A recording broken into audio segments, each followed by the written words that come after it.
Hi అండి, అందరికీ నమస్కారం. Welcome back to my channel Bobby Nagamalli. So నా ఛానల్ కనుక మీరు ఫస్ట్ టైం చూస్తున్నట్లయితే please like, share, subscribe and follow కూడా కండి. సో ఇవాళ వీడియో ఏంటంటే మన గార్డెన్లోనే పుదీనా ఆకుతో పుదీనా రైస్ అయితే చేయబోతున్నాను.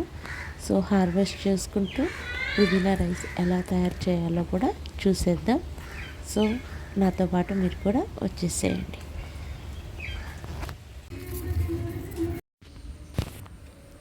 పుదీనా ఆకైతే చాలా ఫ్రెష్గా ఉంది.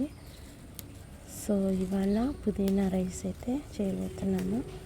సో పుదీనా రైస్ కూడా చాలా సింపుల్, టైం లేని టైంలో ఇలా ఈజీగా చేసుకోవచ్చు అన్నమాట. పుదీనా రైస్ అయితే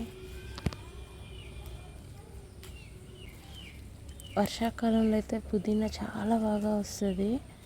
ఈ టైంలో అంటే ఆకు చిన్నదిగా వస్తుంది, సమ్మర్ కాబట్టి ఎండలకి, లేకపోతే బాగా పెద్దదిగా వస్తుంది.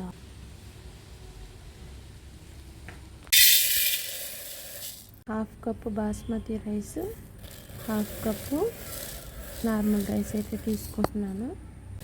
సో రెండు మిక్స్ చేసేసి ఇవైతే ఇప్పుడు నానబెట్టేసుకున్నాము.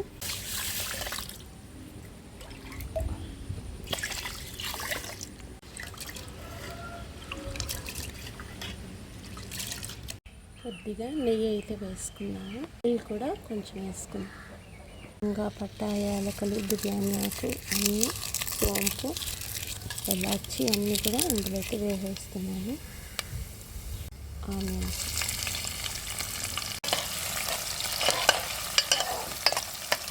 తెల్లగడ్డతో పాటు పుదీనా కూడా వేసి దంచేస్తున్నాను. అల్లం, తెల్లగడ్డ, పుదీనా, దీంట్లోనే కొత్తిమీర కూడా వేసేస్తున్నాము.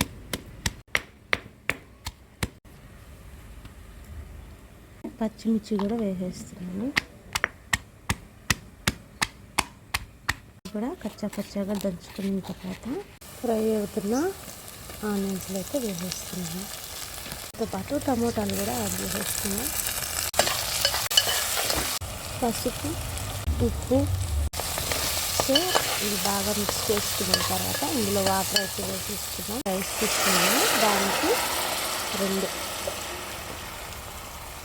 రెండు కప్పులు రైస్ అయితే 4 కప్పులు వాటర్ అయితే వేసేస్తున్నాను. అయిపోతుంది.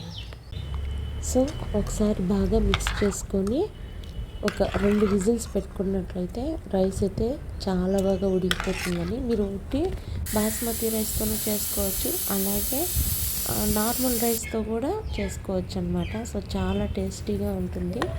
ఇక్కడ మసాలా ఏంటంటే మనం దంచేసాం కదండి, అల్లం, తెల్లగడ్డ, పుదీనా, కొత్తిమీర, అదే అన్నమాట హైలైట్.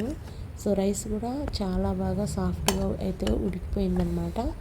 సో చాలా టేస్టీగా కూడా ఉంటుంది. సో ఎవరైనా తెలియని వాళ్ళు ఉంటే ట్రై చేసి చూడండి. సో రైస్ అయితే చాలా బాగా వచ్చిందనమాట.